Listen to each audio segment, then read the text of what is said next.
What's up, everybody? Welcome to another episode of Game Dev Unchained, the #1 podcast about game development and the lifestyle thereof. I am your host, Brandon Pham, and with me, a special guest and old friend, Scott Lagrasta. How you doing, dude? I'm doing all right, all things considered. How you doing? I'm good, man. It's been a while, but before we get to that, this is the part of the podcast that I allow our guest, which is yourself, to talk about yourself, a little intro about where you're from, where you're at, where you're heading, to our listeners and viewers out there.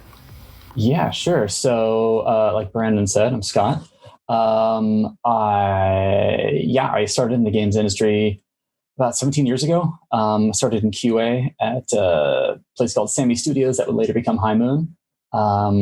I did QA there for about a year, moved on to some design work, did audio scripting, level design, tech design for several years.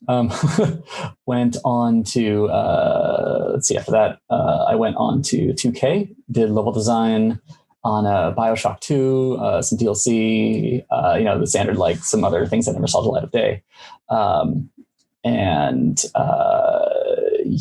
And then it was about that point where I was feeling kind of dissatisfied with where my sort of career path had taken me.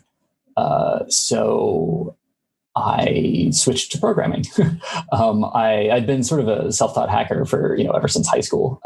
But after spending so much time in design, I realized that wasn't what I really wanted to do. So, so I basically did a career reboot and started over as a programmer. So then from I went like indie for a while, but really that was just me quitting my job and forcibly quitting, as they say. The studio shut down. Then after that, I kind of bounced around a little bit. I did the sort of San Francisco like MMO free-to-play startup for a little while. I went to Tryon, and then from there I went to a place called Rogue Rocket Games that got partially acquired or something like that by Kabam. And then from there I went to Telltale, where I did some build engineering, which was a wild ride. Like they literally, between like different platforms and all that, they shipped something every day. And then after that, and then I went a little crazy and moved across the world to Sweden to go work at Massive Entertainment, where I'm a gameplay programmer right now.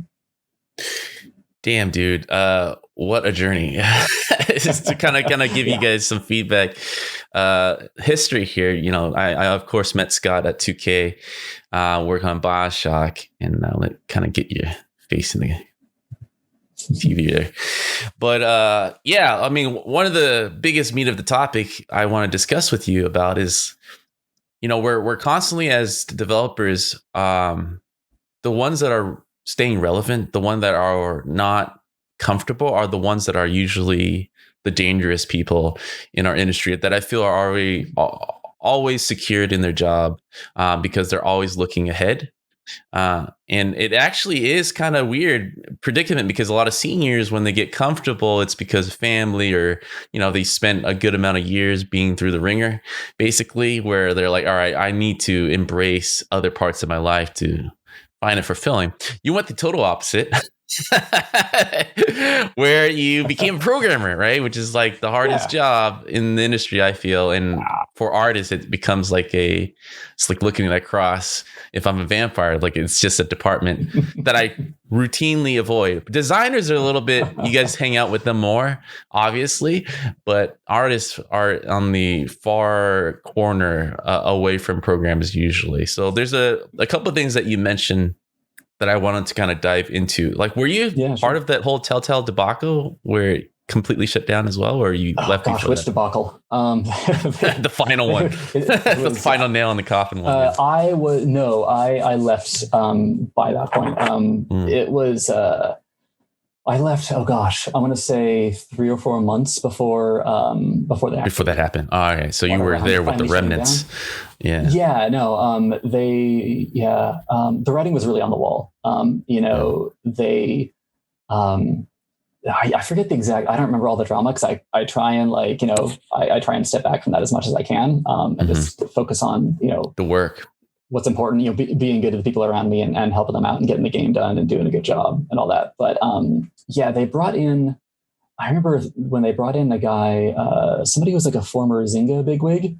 And like me and like everyone else when we in build, when we heard about that, we kind of looked at each other and we're like, oh, okay, so we better start looking. I had already been looking actually, because it was a rough job. Like I said, I was in build engineering, and so they literally between like they shipped on like every platform. There was like every phone, a bunch of old like Android Fire phones, or sorry, Amazon Fire phones that aren't around anymore. Like they wanted to stay really relevant to all those smaller devices, which is cool, and a lot of people appreciated that. But it made it really hard for people in build. When you have 15 different platforms and you're shipping an episode every couple of weeks plus patches, there literally was an average of something going out every day. To say nothing of like just the regular fires that happen in the normal course of game development. So that was stressful, and I'd been looking. I've been shopping around like Amazon and Unity, and nothing really stuck.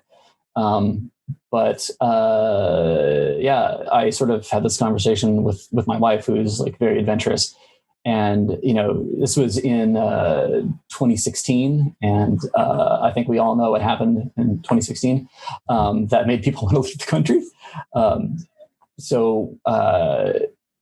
My wife was basically like, oh my gosh, can we just like go to Europe or something? And, I was like, yeah, we can. Like at that point, I'd been in the industry for, 12 or 13 years. Like I knew people all over. And so I kind of put out some feelers to see who was available and who was looking. And ended up at Massive, of course, but I got interviews at, some places in like London, a couple other, sort of European locales. Like you mentioned, like people being able to find sort of like, oh, they find their niche and they kind of get into it and stick with it. I don't really have that option because I've got such a weird trajectory. Like I need to find a studio that needs me. Like I can't, like I'm not a great programmer. I mean, I'm totally competent, and anybody, if you're looking at this in the future, wondering if you should hire me, you absolutely should. But like, I've been in the industry for a long time, but I haven't spent all that time in engineering. I've spent all that time developing games, but I've not spent all that time programming games. So when I roll up to a studio for an interview, they're like, okay, we're going to hit you with the standard programmer stuff. And then I do pretty all right on that. But if they start hitting me really hard with like, really complex rendering questions or things like that, or like really deep down system level stuff, and I start to falter, and I'm very honest about that up front, where it's like, hey, look, do you need somebody who is, who can speak to designers, who can speak to artists, who has done, I've done all that. I haven't done art, but I've done like, design, I've done a little bit of writing, like I've done a bit of everything. And so I know how to speak to these people, and I know how they want to be treated. And I know, like, if you give me a feature, then I can handle it a little better than somebody who doesn't have that design experience, because I can sort of switch over to my design brain and say, okay, if I was working on this, what would I want from the programmer? And I can kind of close those loops a bit faster. And some studios see the value in that, and some don't, and some have a need for somebody like me, and some don't. So I can't just, my connections have gotten me interviews at a lot of like really cool places, like Epic and Bungie and all, like, the hot places that people want to go. But, but if they're very like, if they don't have a particular need for somebody like me, then they're like, oh, wow, you're really cool. Like, we'd like to find a place for you. We don't really have anything yet. And I just have to like, accept that and move on. Like that's just how my career has gone. Like I don't have a CS degree. I'm, largely self-taught. So I just gotta look for a place that needs just the right kind of weirdo, basically.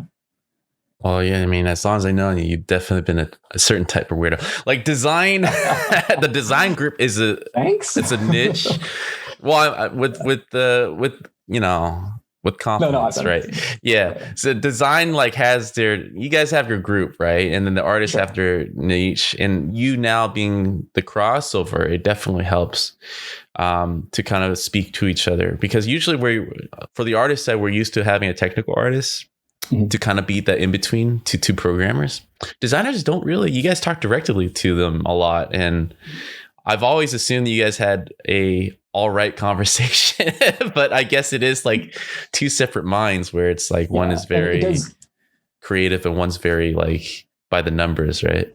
Yeah, and it does vary from like studio to studio. Like I have been like, you know, when we were working on Bio 2, like I feel like we had a really good relationship with the other programmers there. Like they were all great people. A lot of them really helped me in my transition to engineering. And like, yeah, I'm still in contact with them and consider them friends. And then I have worked at other studios where like they're like on my do not hire list. Like if I see that person's resume come across like, you know, somebody's desk or whatever, I'm like, maybe you should not hire that person. They're super rude. Like, you know, maybe they're really talented and maybe they're technically competent, but like I'm too old for this, man. I don't have the patience for like people who are rude or browbeat others or demean others just because they think it makes them better. Like miss me with that totally. Yeah. I mean, I think everybody who's been through this have basically a list that they that they keep up with. But I also kind of am drawn to what you said before, like, you know, you kind of being sequentially in the Bay Area a lot. Like a lot of those companies for a good period just shut down once, you know, one after another. And just trying to be a developer in that area for a while just felt very disheartening and can really burn someone out unless you focus on, you know, getting the work done and moving on. Everything else become a distraction. And there's a lot that I try to convey to listeners a lot to, you know, I went through that period, you know, just office politics and all that stuff. And it definitely wears you down. And by the end of it, it serves no purpose, you know, for yourself. So a couple of things that you kind of pointed out, like I didn't know that you had a tech art background before going to designs. I just assumed that you've always been a designer. So so was the design was more about you wanting the creative control over the game that you put out, and then going back, figuring out, you know, what happened there where you felt design wasn't fulfilling enough? Yeah, well, it's interesting. Well, I mean, it's unique, at least. Like my career path, like the first, you know, sort of 10 years or so where I did design work, that was really largely influenced by a single conversation early in my career. And it's really wild to think about that now, where it was just a series of sort of two chance meetings where I just started in QA, and I was like, all right, this is like 2004 or whatever, when, you know, that was, a pretty viable path into the industry still. But I was like, all right, I'm in, I got my foot in the door. I'm going to move up now. How do I do that? And I was of two minds. I was like, okay, well, I like the design seems really interesting. Like that seems where like the fun is, where you really define what the game is about. But I love like, you know, the engineering puzzles and like those sort of really unique challenges. I like to say it's like detective work, but you might not realize that you're also the person who committed the crime. And so I was sitting there, like, you know, trying to figure out what I was going to do. And somebody came up to me, and it turned out it was, I forget his exact position, but he was some like bigwig in the programming, department there. And I was like, oh, hey, cool. Like, I'd really like to know, you know, what's my path to being a programmer here? And he said, oh, well, you know, where's your degree from? And I was like, I don't have a CS degree. And he just shook his head and was like, if you don't have a CS degree, you're not going to be a programmer. And I was like, oh, okay. All right, well, that sucks. And so I was kind of bummed out about that. And then, you know, a couple of days later, one of the lead designers came around and we had a conversation, and it was totally the opposite, where he was like, yeah, like, you know, we'll like, let me know what you're interested in. We'll get you on the design track. You know, we love moving people up. It'll be great. Like, you know, just, you know, put your time in QA and learn the ropes. And yeah, we'll see if we can find some work for you. And he absolutely did. Like, you know, like I said, 10, 11 months later, he was my boss. So just those two, like, you know, you sort of see you look down the you know, the road that diverges in the yellow wood, and you see one way that you go and then the other way you could have gone. And so when I hit the point after shipping Bio 2, I think a lot of people were really sort of in this like fugue state. Like we didn't quite know what was coming next. And we didn't know if we wanted to be there, and we gelled really well as a team. The design team, like that were some of the most brilliant designers I've worked with. Were part of the Bioshock 2 design team. And you just need to look at like what they went on to do to see how true that is. But nothing interesting was coming along, and so all the really these really sharp people that we had gelled together as a team started just dropping off and leaving. And so we hired replacements, and they were good people too. Like they were competent and they were nice, and I have nothing bad to say about them, but they just were not motivated by the same feature sets that like they hired for when they were hiring for Bio 2. Like when they were hiring for Bio 2, they wanted very systems driven people who were really sort of interested in pushing what you could do with sort of narrative in games and that sort of thing. And then when we were hiring up for the subsequent project, XCOM, or I should say the Bureau, I guess, when we were hiring up for that, like we knew the games would be different. And so we hired a different set of people, and they weren't people who were interested in systemic gameplay. And so I feel like when we hit that point, like I felt a little aimless, and I had been throwing myself into my indie work a lot because I realized, that the game that I've been working on, sort of like to teach myself Unity and sort of make a little side project, was really what was keeping me going. And when I thought about the problems I enjoyed solving the most on it, it was the programming problems. It was like, just like the weird vector math and these weird transformations and like, oh, can I make the shader do this? Like those sorts of things were what I was really gravitating towards. The design was kind of suffering as a result. And like, as proud as I am of having shipped that game, like it's not a super well-designed game, and I'll admit that. But I love it. And so, like I said, I thought about the problems that I enjoyed solving, and I thought that I would have the conversation again with somebody else and be like, okay, like, sure, I don't have a CS degree, but like, it's just knowledge, right? Like you can get that. Like, so I went and talked to one of the programmers there at 2K at the time, and basically recounted sort of this story about like, oh yeah, this guy told me I'd never be a programmer because I didn't have a CS degree. And he just kind of like shrugged and shook his head, and he was like, just learn the stuff. Like nobody cares where you got your degree from. The important thing is the knowledge. Sounds like Leon. Yeah. No, actually it was Olaf. Olaf. Yeah. And Olaf, yeah, Olaf's just do it. And so sort of spurred on by that, like him and Mark Fletcher, like they definitely really helped me along by giving me book recommendations and showing me what I needed to know, because there was so much stuff I didn't know I needed to know, and all these huge gaps that I had because I didn't have that formal education. Like I had a very practical, self-taught, like I'm going to learn this because I need to know it for the thing I'm working on, which gets things done, but it doesn't give you a strong foundation for being part of a team that people can, somebody who can make code that people can read and is like stable and reliable and debuggable easily and all that stuff. So yeah, once I filled in those gaps, I was able to make the jump. There's several layers to that. First of all, we're gonna find that first programmer that like threw you off the scent from your true calling. I mean, he's either like super wise, where like it doesn't matter what I say if you really want to pursue it, which you need to be if you want to be a programmer. You're gonna disregard what I say, right? Or he was just being a-hole for job security's sake. It's like, no, I don't want to spend the time with this I like to think it was this like long game reverse psychology, like he's stroking his beard, like maybe in 10 years he will thank me. Yeah, my experience with programmers, it's more like the latter. They're like just super brute force honesty. Yeah, it's like, nah, you can't do it. Get away. Second part of that, like yeah, I mean, a lot of what game development is, and what I like about this industry, it's still very knowledge based rather than degrees. And it's still true for every discipline, even programmers. I think besides maybe mobile industry, where they have like straight up statisticians analyzing data every day, who needs to be these Ivy League schools. Other parts of the industry don't need that, and it's all about, can you do the work?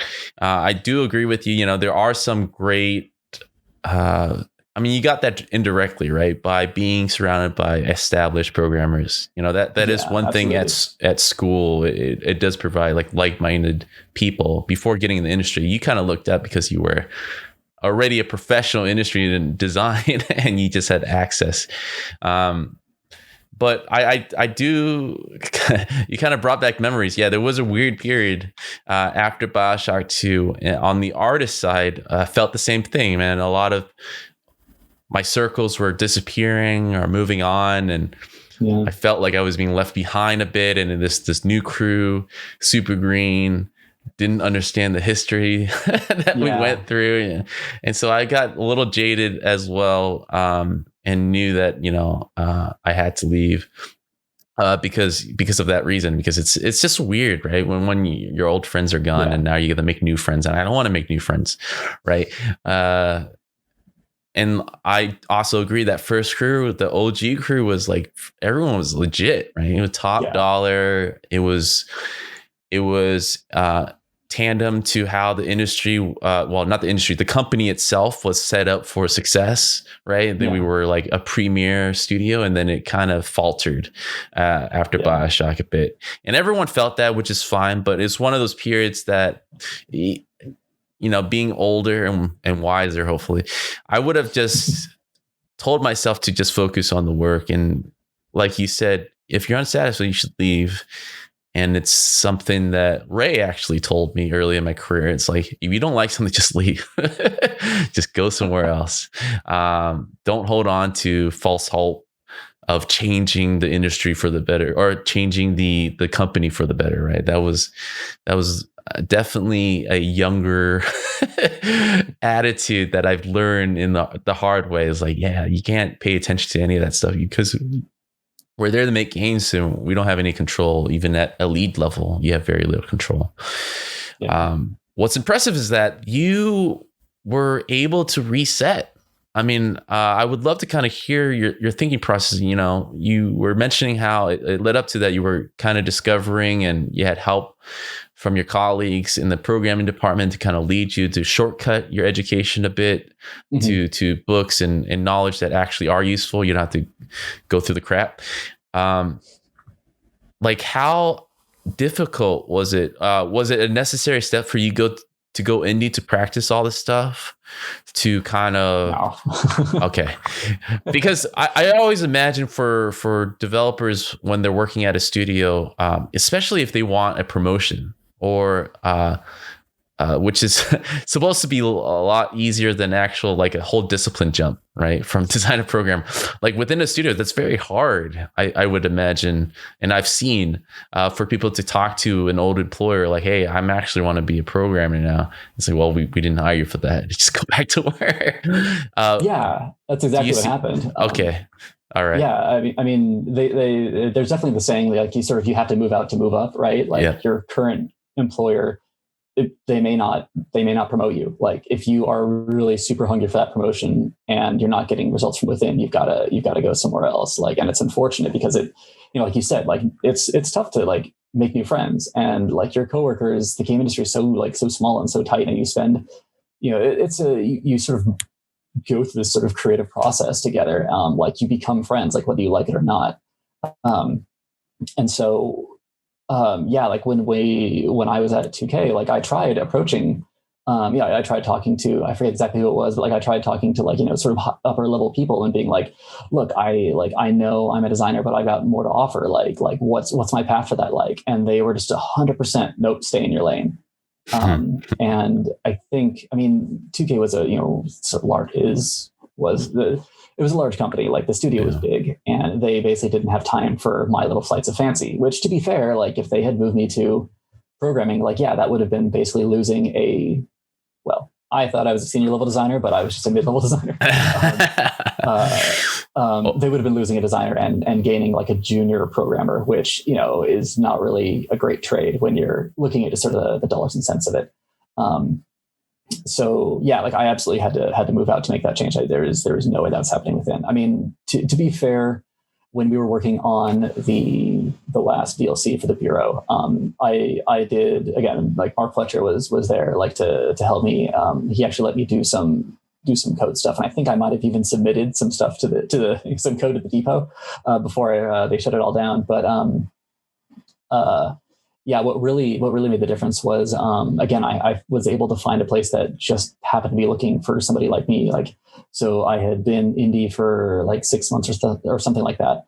And it basically came down that I need to get serious about this and get another job again, because my game was not going to be done in that amount of time. So I started reaching out to friends and contacts and seeing like, okay, like what's available. And then I don't know if you remember Martin. Yeah. He was working at Tryon at the time, and he was like, "Hey, we got a small team here. We need either a designer or a programmer." And I was like, "Check." So I went there and interviewed, and the interview went well enough, and they were basically willing to hire me, sort of on a provisional, like, this is a hybrid role kind of thing. Like, we will be giving you design tasks and we will be giving you programming tasks. And I was like, yeah, that's great. I'm just, again, I'm just trying to get my foot back in the door now. And so, yeah, so like for the first couple of weeks I was there, they were giving me like, mostly design tasks, and then, mostly design tasks. And then a couple programming tasks here and there. But then they saw that I could actually do the programming stuff, and that I was, willing to learn and ask the hard questions and get the stuff done. And I was finishing everything they were throwing at me, because the design stuff was all like pretty easy stuff, and the code stuff was, not too complicated either. So I was churning through stuff, and they were like, okay, great. Like, so dial up the code tasks. And so I started getting more and more programming tasks and fewer design tasks, until eventually I was doing totally programming work. My title was always programmer, but it wasn't until I'd been there for like, a month or two that I was actually doing like 100% programming work. Hey guys, let's take a break and have a word from our sponsor. This episode is sponsored by Appfigures. Appfigures is all about giving game makers the tools they need to get more downloads and revenue. You may already know them for analytics and app store optimization. Now, Appfigures can help you track competitors, from how many downloads they're getting and how much money they're making, to their audience demographics, and even which SDKs they use. Their competitor intelligence gives you great context. Say a competitor adds a new feature or was mentioned in the news. With Appfigures, you can see if that brought in more downloads. Got a great idea for an app or a game? With Appfigures, you can figure out how big the market is and how much money you could be making with it. And that's just scratching the surface. Whether you're growing your app or building a new one, Appfigures has the tools you need to reduce risk and get more downloads. You don't need a large budget or a data science degree to do this kind of stuff anymore.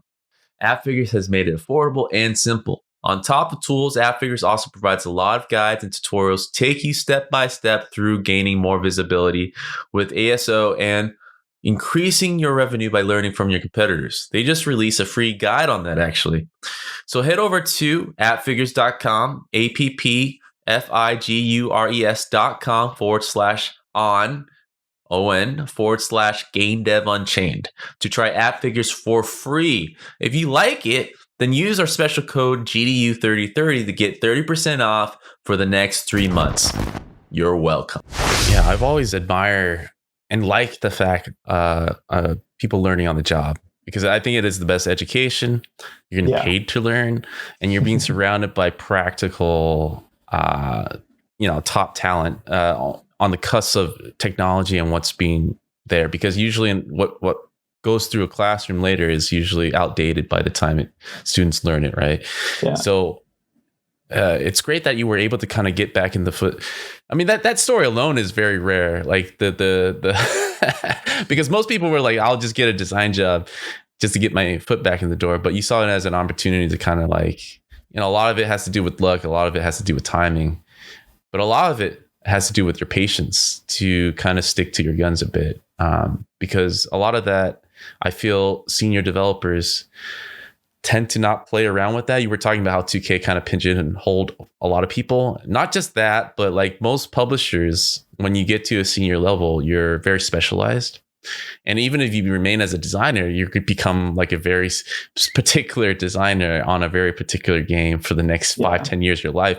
And then you kind of find yourself outdated as soon as you venture outwards, unless, another job is looking to do the exact same thing, which I see is a very pending problem for a lot of developers who aren't not fortunate enough to stay at a company 5 plus years, right?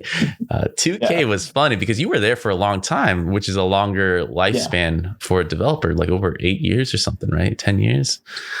I mean, I was really fortunate that the first two studios I worked at, I was at each of them for 5 years. Damn. But then after that, it was like 1 year, 3 months, a year and 10, or a year and 2 months, something like that. Like it was just like, yeah, I mean, you definitely like, it's like you're saying, like the Bay Area, like you get put through the ringer, or even like California in general. California. I mean, I can't speak, it probably happens elsewhere too, but like it is, I can't speak to what happens elsewhere, but in California, it's the ringer, like because there are so many studios, like you're just treated as disposable. And so they're like, well, we'll find somebody else. Like you'll find it. We don't need to feel guilty about firing you because you'll find another job. There's a billion studios out here. You just got to pick one. I know that layoff talk. I've been laid off once, and lucky. yeah. But it was enough to change my life forever. That one time is that why you started doing this? This one started actually when I was at Sledgehammer working on COD, and it was near the end. And I've talked about this many times on the podcast, but I'll tell you, it was probably the same feeling that you were feeling when you were about switching careers, right? It was when we shipped the game, and I sat there and I didn't feel anything. You know, the lure of AAA and shipping a game have always been there since Bioshock 2. It's like, look at that, looking in the store. I can check in the GameStop. I can look at Amazon and see it there. Yeah. But for some reason, that feeling completely changed. And that was the biggest game of the year. I mean, it was COD, right? Yeah. And I didn't feel anything. And I really sat down to kind of question where my career path was going, because you know, it was going to a trajectory. I was a senior over there, and it's like, I know I'm going to eventually become lead or become an art director if I keep going this path. But I had to kind of pump the brakes there to kind of figure out, why did I feel nothing for a project that I spent 3 years? It wasn't anything with the studio or anything. Overall, the experience was great. There was no delay. Like I always recommend anybody to go through Activision. Well, maybe that's not true, because Sledgehammer was a special case. There were 3 studios working on CODs, right? Treyarch and Infinity Ward. And we had a peek inside of what those other 2 studios and how they work. Complete clusterfuck, right? They were always barely making it to green line meetings. You know, it was as if just imagining what a 2-year sprint game looks like that has to be out in 2 years, right? It's like exactly that, with like hundreds of people work on it. It's going to be a clusterfuck. Yeah. But for Sledgehammer, that team in particular was on point, man. Greenlight meeting, we were like on time, ahead of schedule. I didn't have to crunch that much, or really at all. So it was nothing about the office or the project. It was fun. But I think I was just done by that point with what AAA was. And maybe at some point I will sit down and then really figure that out. But I knew that I needed to see like other parts of the industry, which is what the exploring was. And, you know, what you were talking about, like a lot of 1 years, a couple months, 2 years in mobile and indie at AA studios, right? It's like, all right, a lot of it I was seeking was creative control. Because what I was saying before is like, you know, when you become more senior and you move to lead, you get very specialized. I wanted to do other stuff to making a game, right? I want to understand how design works. I wanted to discover other parts that makes me feel a little bit more whole as a game developer, not just an environment guy, right? So I was looking at that through AA and all this stuff. But again, this is just a little little catch up, because we haven't seen each other for years, right? Yeah. But now I'm completely working for myself. I run my own studio. And a lot of that was because it started with that layoffs. Like that layoff made me like freak out about having a single source of income, which is the primary job. After that layoff, I basically start teaching on the side for like 5 years straight, like at the Bay Area schools, all the Art Institute basically over there, the Expression College up in the Bay Area. I did a couple Art Institute down here in LA. So I was teaching like 3 days a week aside from working full time.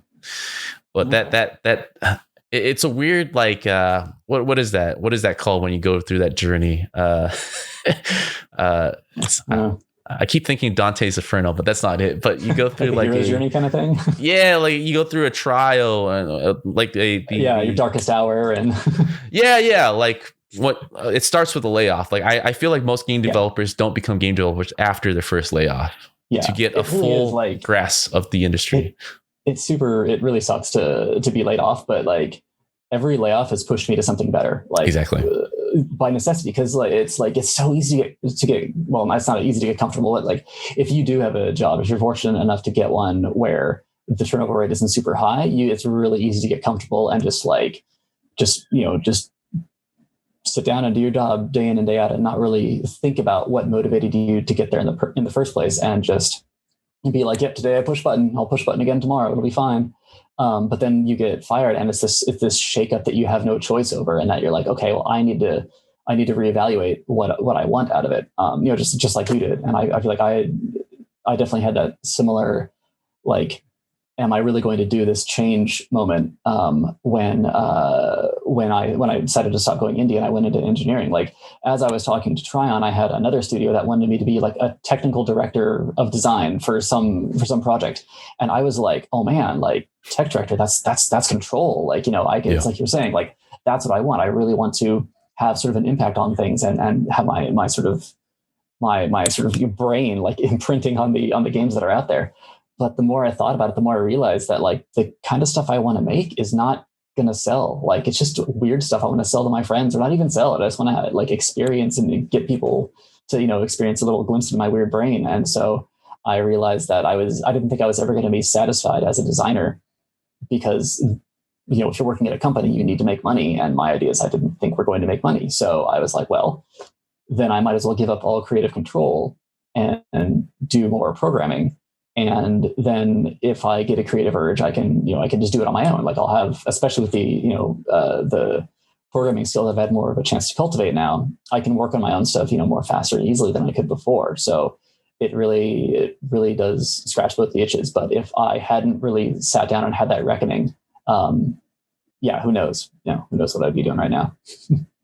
Yeah, I think a lot of us, when we go through this, leaving a footprint is very important. And I felt that with every project. Like the big projects, COD comes out every year, even if I die, right? Has no impact. Yeah. And if you ever want to feel like small, just work at a AAA company. It really is like that. Yeah. At least for me. When I went to, work on smaller projects, even as simple as putting out a podcast, it just felt like, this is my contribution to the world. This will live on. It has my name all over it. It sounds narcissistic, but really it's like, if you live every day not contributing anything, what's the point? You're just one of the workload, right? But I would love to kind of hear your question. So like you, I spent all my career in California. It sounds like you spent a bulk of it there. This move, being married, now everything's cool. Now you can move back if you ever consider. It's 2020. Everything's cool now, except for the pandemic. But like, talk about that, man. Like, I've always marveled at the idea of like, our job is really cool, where we can technically pick up and leave and work at a really respectable company and doing what we do, maybe apart from a little language barrier, but everything should be good. I've always kind of was attracted to that, but never did it, right? So you actually did it. You're over in Sweden at an awesome company. Can you kind of talk us through the months leading up to that and finally make this in? Were there any reservation, but at all about changing? Yeah, absolutely.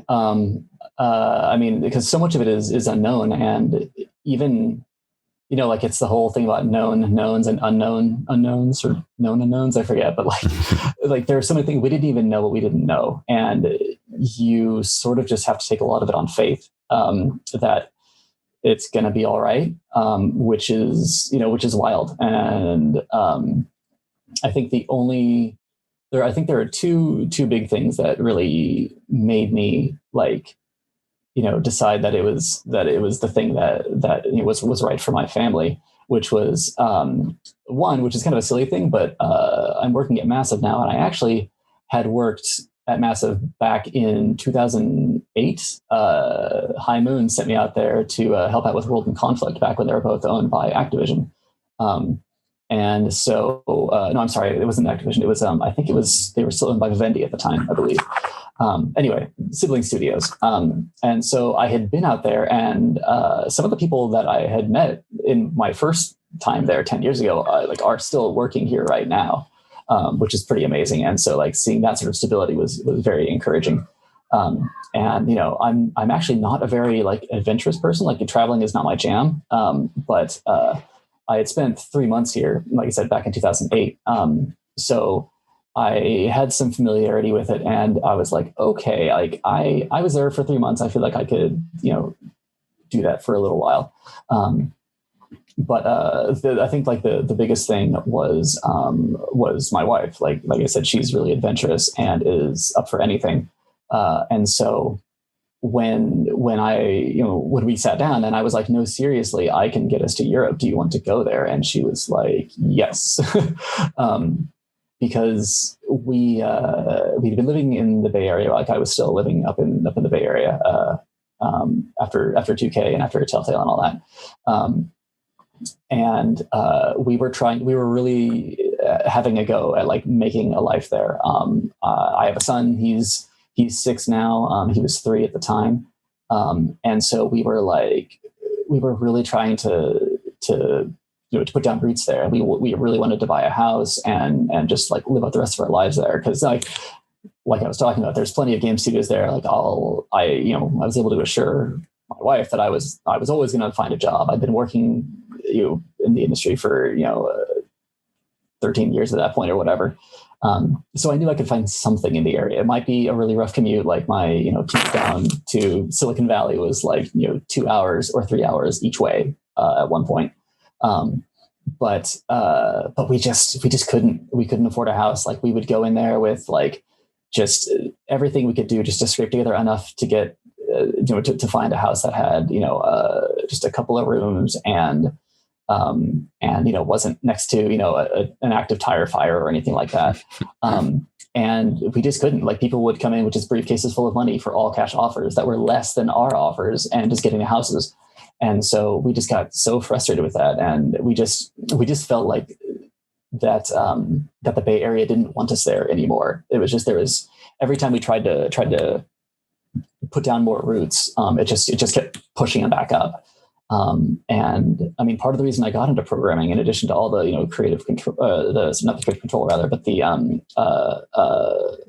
sort of more satisfying aspect of it was that it was going to be a pay bump. Like I knew it was going to be a pay increase, and I thought that would make a difference, and it did, but not enough. I mean, like people have this image of like I go down, like when I go down to like LA or whatever, or like, or San Diego or whatever. And I go, oh yeah, I'm a programmer. I work up in San Francisco. And people are like, oh, how many Teslas do you have? It's like, no, dude, I work in games. Like I don't make Facebook dollars. I don't make, Twitter dollars or whatever. Like I make game industry dollars. And my wife had a full-time job that paid fine. We just couldn't make it there. And so, we were fed up with it, and we were like, let's go have an adventure. And that's basically how it happened.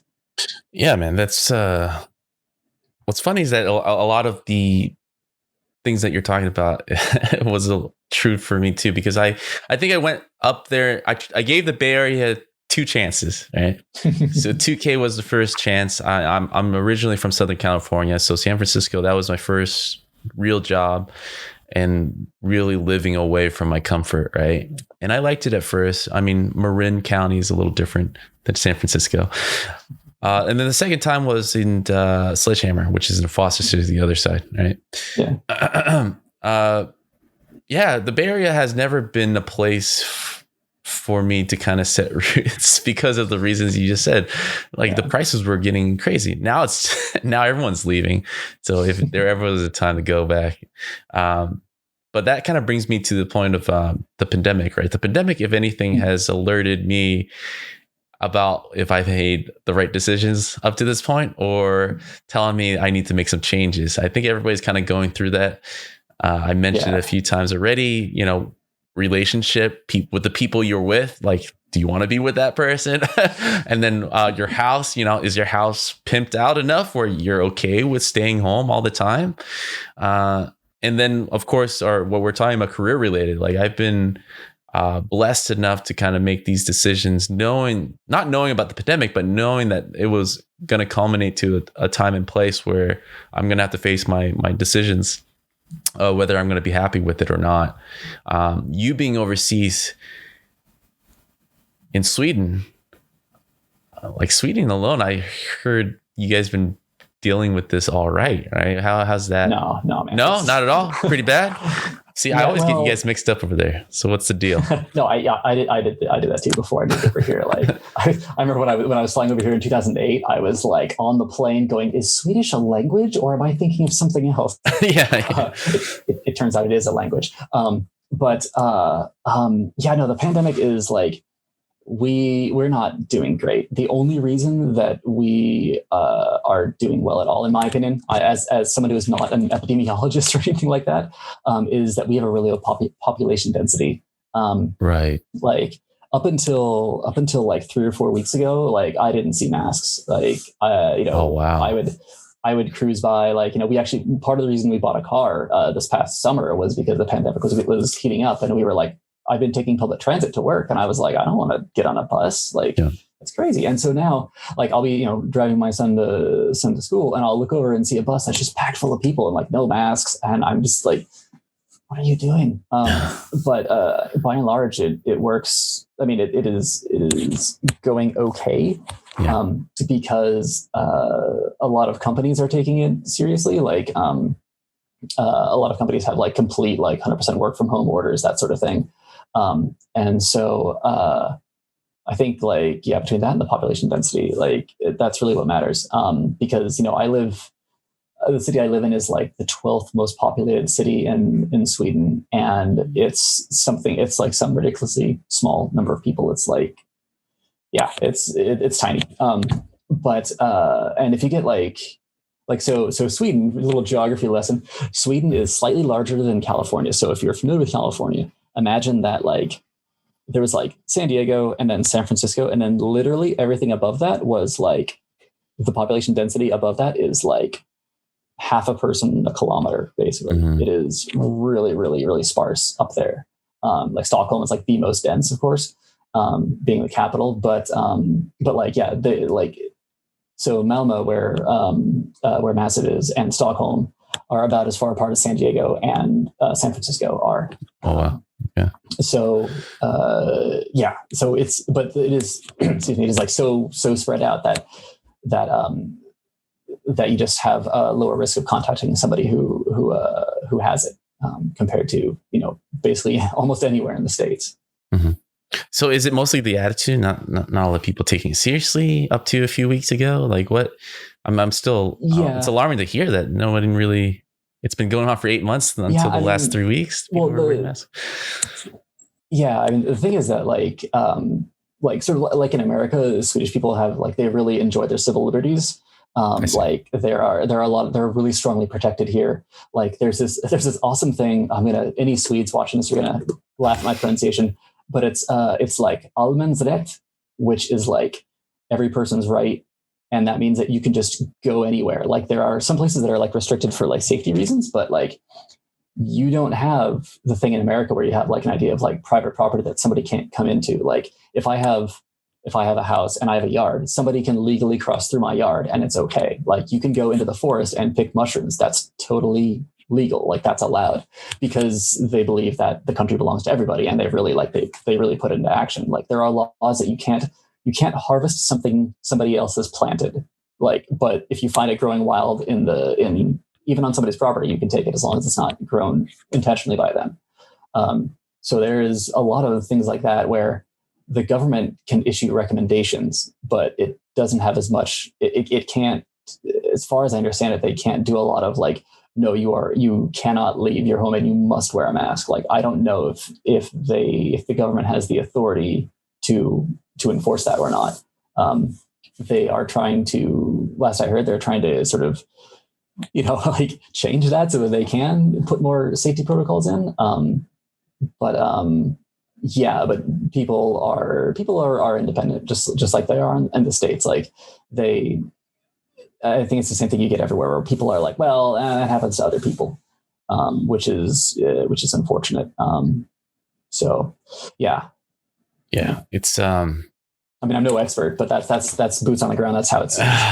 It's similar to what I'm hearing. I live in, I guess, a city in Southern California, and for my neighborhood especially, I'm seeing a lot of the general public's kind of idea of what wearing a mask or no mask. That was a huge thing, and the circle, how I equate it, has been getting smaller. Like, it used to be friends of friends I heard of getting COVID. Now it's like friends. And then now it's like basically our neighbor. This past Thanksgiving alone, there were a case where, of course, family were gathering and ignoring that. And one of the grandpa died from the gathering, like my son's friend's grandpa. And that was the closest I've heard within my circle. And then just recently we just heard about like my son's friend's father just got it, and he's kind of going through it pretty bad. So it's like, it's real, Thanksgiving was a big jumping off point for us over here. Everybody hung out, like everyone I knew like hung out. We didn't, but everyone I knew hung out. And it's surprising to hear too. Like, I just assume everybody else is doing better. Besides China, US, and India. I was just going by the charts. But that is like an episode on its own, just getting used to the culture. I mean, was there a big transitional thing going? Like, or how much of the language do you have to learn to kind of be able to function there? Well, so at work and at home. I mean, luckily, the office is it's Ubisoft. They're an international company, and so it's like English is the official language that they conduct all business in at work. So that's super convenient, but it also means I don't have to really practice my Swedish as much. I mean, the Swedish people are they know English. It is like learning English is compulsory. They start it in, I think, like 3rd or 4th grade. They're all smarter than us. So pretty much anybody you run into who's under 40 is going to be able to speak English, whether they want to or feel comfortable doing it is another story. But if you live in a larger city, then you can absolutely get by with English, because there's a lot more immigrants, like especially here in the South.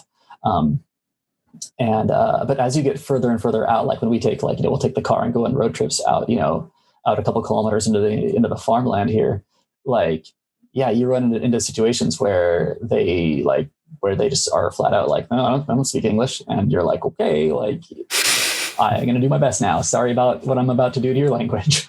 But they're also generally pretty gracious about being patient.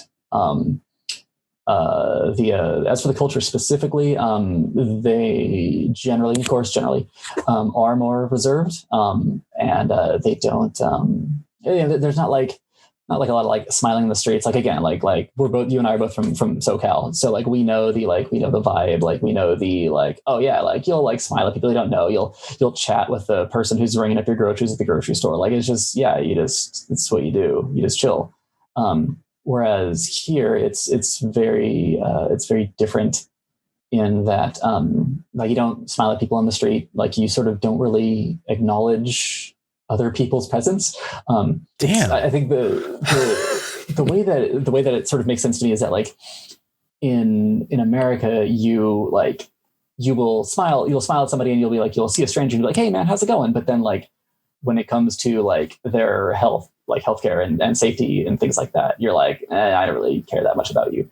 Yeah. But in Sweden, they don't really care as much about you as a person, but they will but of course, I'm happy my taxes pay for your medical coverage. Of course that people deserve that. So it's very different that they are, they do have a more firm view of their responsibility in society to others to make sure that people aren't generally falling through the cracks. It's not generally not an affable kind of country. There are exceptions, of course. People are unique everywhere, and like working in games is very, very different. Like my colleagues are all like super friendly and nice, and they're you guys are the outcasts of the society. Yeah, and they're younger too. Like that helps. But like. I think half the studio is like from Sweden and the other half is from somewhere else, like the rest of the world combined. Cool. So I do meet a fair number of Swedes. But I also, I have opportunities to meet people that I, from countries I never encountered people from before. Even working in like the Bay Area was really geographically diverse. So yeah, it's interesting, but there definitely is a lot of stuff you don't know, like things about like I was thinking about this the other day, like, what if I get into a car accident? Like, I don't know what to do. Like, I know I have insurance. I'm not like, I have a driver's license, I have insurance, I have that. Okay. But like, do I give them my number? Do I have a car? Like, how do we do all this? And so I'm like, I was driving home thinking I should figure this out before I crash into something. So the hardest part is those little things like that you don't realize that you need to learn about living in a country. And it's the kind of things where like, there are some things where like I'll ask like some people who are native Swedes who have lived there all their life, and I'm like, hey, how do I go set up a dentist appointment? And they're like, oh, I don't know, my parents always did that for me. And like it's just like, okay, well, I need to figure this out. I'm the parent, I'm supposed to be responsible. So there's a lot of like the first like, I guess I've been here a little over 3 years now. The first 2 years was just like scrambling to get our feet under us. It was just the culture shock was real. Yeah, I can imagine. Well, the funny thing is like comparing the two countries, and the pandemic, if anything, kind of showcase how Americans don't care about it. Like we are really left on our own devices here. But what's funny is that the I as the individual countries are the one that are like ranking really high in terms of COVID symptoms and deaths, right? And then the we countries like China and all these other countries are actually doing a better job battling it. Yeah. It's funny to kind of hear Sweden kind of thinks like the I, but has the healthcare thing down and a little bit more progressive about the we too, which I think is the best compromise there, especially. The culture shock is something that I think a lot of developers and a lot of people in general fear when they are working at a different country. The one, stereotype I always hear about Europeans, it could be just Italy or France, where could be just Italy, where they don't take work that seriously, right? Some may even call it as lazy. I mean, is that true over there in general, or is the work-life balance is kind of similar? No, the work-life balance is fantastic. I've never had anybody like be like, oh, Lagrasta, you're late, or whatever. I remember the first time I had to take my kid to a doctor's appointment here. I switched to American mode, and like I go to my boss and I'm like, hey, look, man, I'm really sorry. Like next week I'll need to take like a couple hours off to go take my kid to the doctor. Is that okay? Yeah. And he looked at me like I had just like asked him for a blood transfusion or something. And he was like, yeah, go do it. It's fine. Like it's your kid. You got to take care of your kid, right? And I was like, oh yeah, that's not unusual. That little thing. Yeah, that little thing is really odd. Yeah, we would have to get permissions and time slips and doctor's note to prove that we were there. Yeah, it's like the government will actually pay a portion of your like lost wages if you are staying home because you need to take care of a sick kid. Wow. And like, of course, like your job is protected. Like, you can't be fired because you're sick too often or whatever.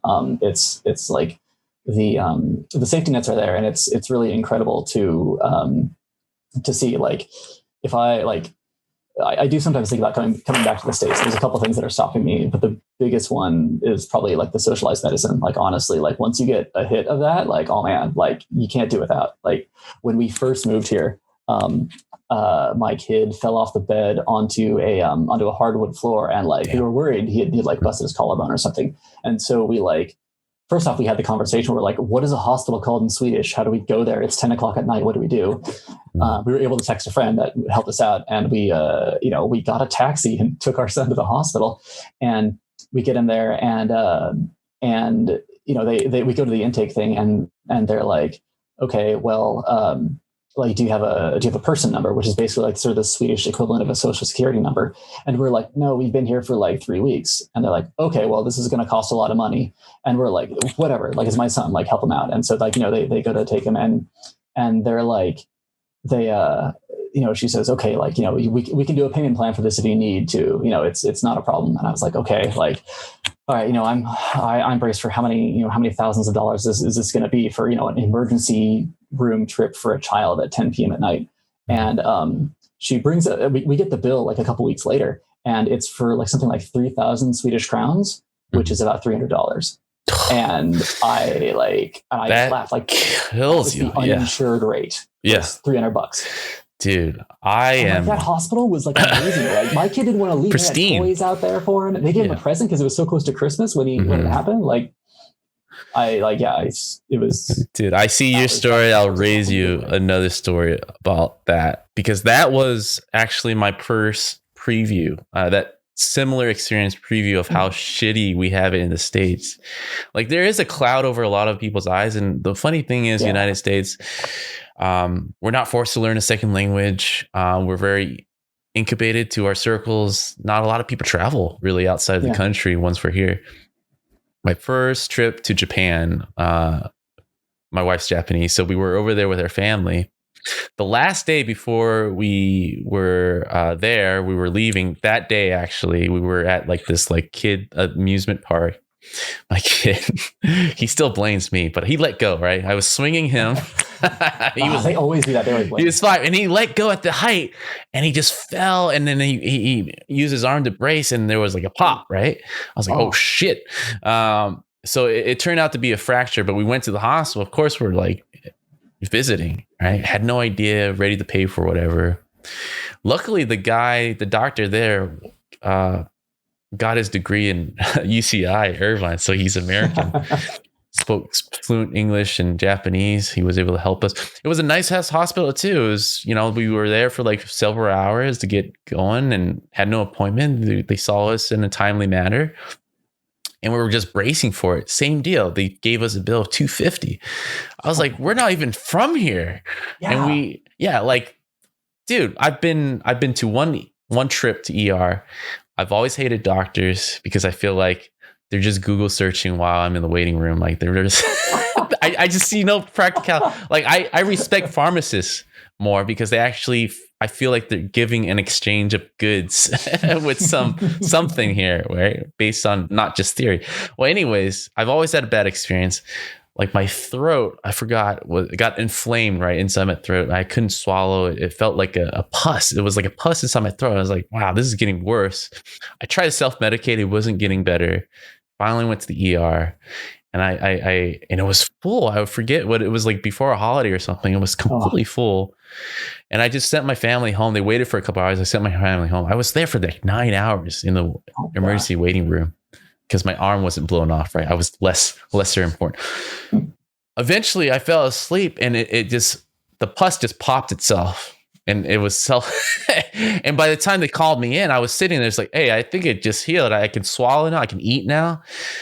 And I'm sitting there on their slab, right, with the butcher paper, getting a diagnosis. And they're like, well, we're going to give you some IV because you lost some nutrition. I was all right. It was like 5-10 minutes.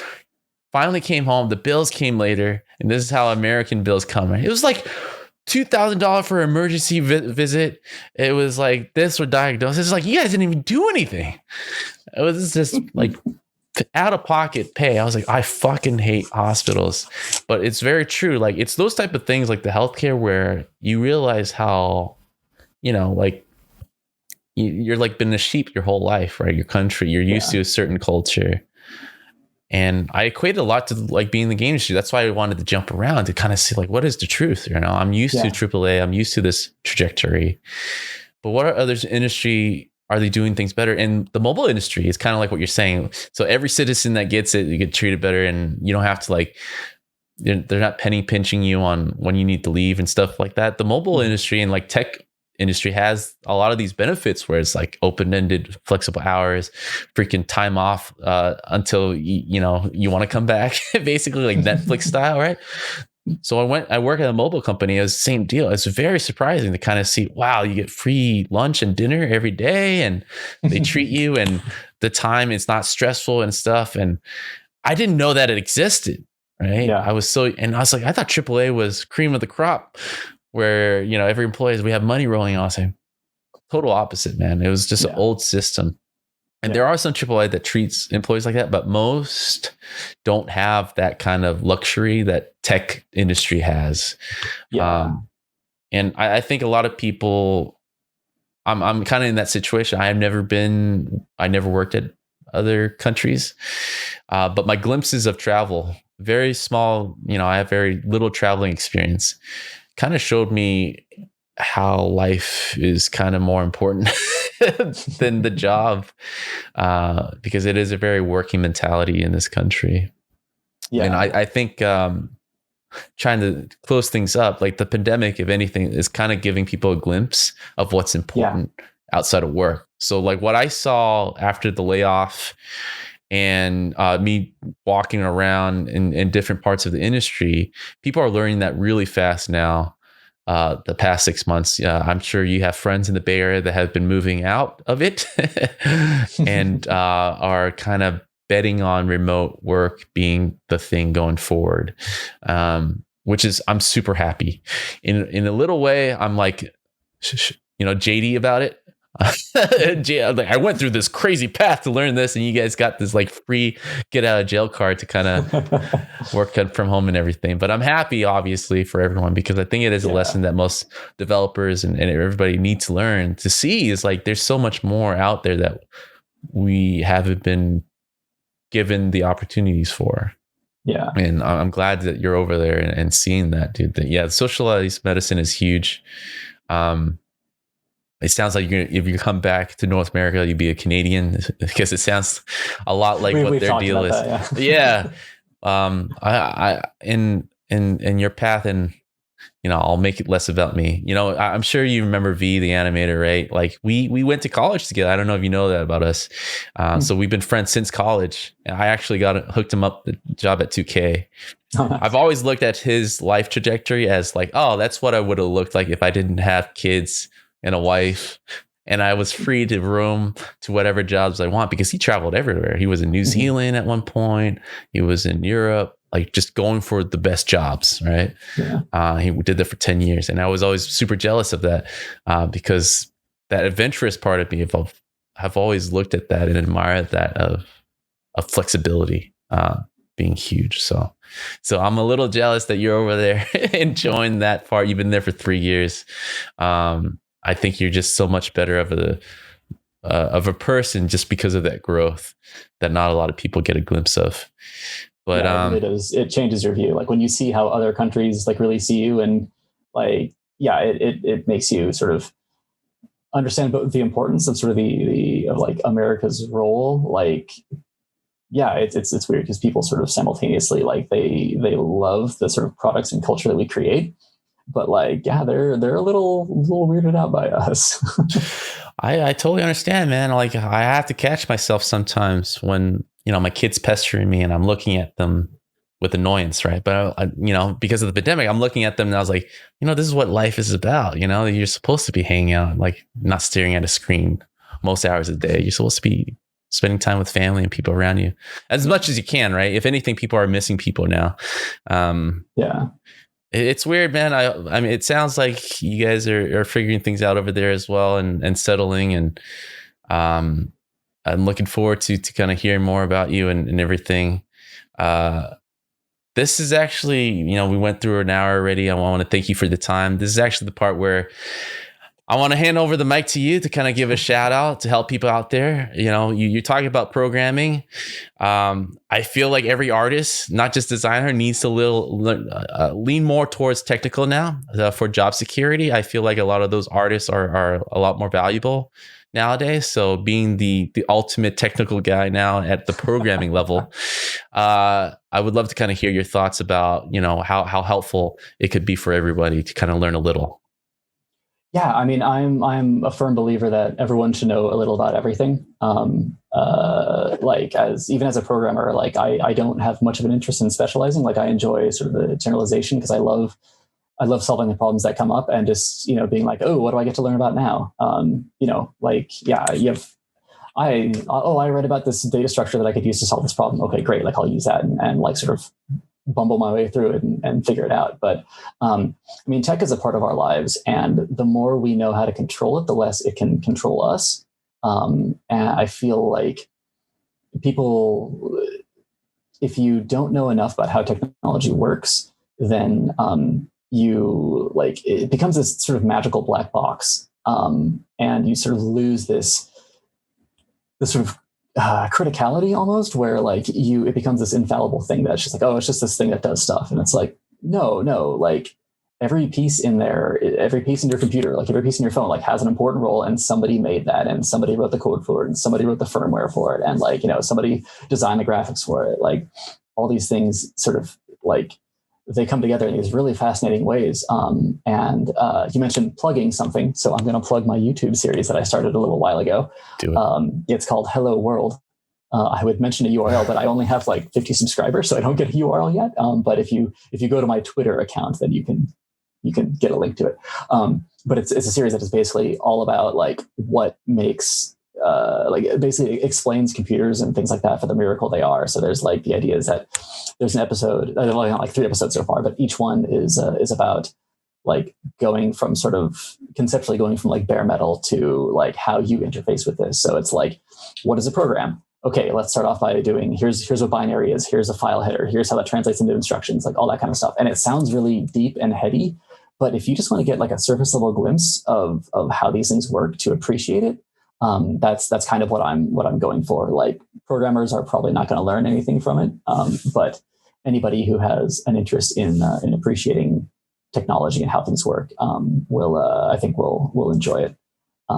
Because yeah, like you said, I think we all do need to learn about the technology we're using, because it just benefits us in ways like just knowing how to do things more efficiently or more effectively. Like even if you know how to use a given program, like mess around with that program and sort of find where the edges and the boundaries of that program are, because you will learn how to do things better and faster and quicker. If you kind of like poke at those edges and just give yourself time to mess around without a real goal. Awesome, man. I definitely gonna point people towards your channel, and any way to kind of make programming more approachable, I'm in full support of. Like even with my 10-year-old, I'm starting to get him to Unity and stuff. Oh, nice. And of course he's drawn to the character art and all that because he's playing Fortnite and he's like customizing his character. It's like, nice. Don't learn that. You got to learn programming because that's where the money's at and that's where the future's going. And I keep putting out warning signals for artists out there that they need to start seriously considering, at the very least, being a technical artist, because the tools are getting easier and better. The make art button is coming, and it's the people, especially if you're in the Western countries like United States, you have to be a leg up from overseas competition like China and stuff. People that we used to outsource to are actually caught up in terms of art production and everything. So awesome, man. Well, thank you again. It was nice chatting with you. All the links and descriptions will be in this episode and everything. But how do you say bye in Sweden? It's an easy one. Okay. Hej då. Sounds like hello, man. That's tricky, dude. All right, man. Have a good one. You too, man. See you.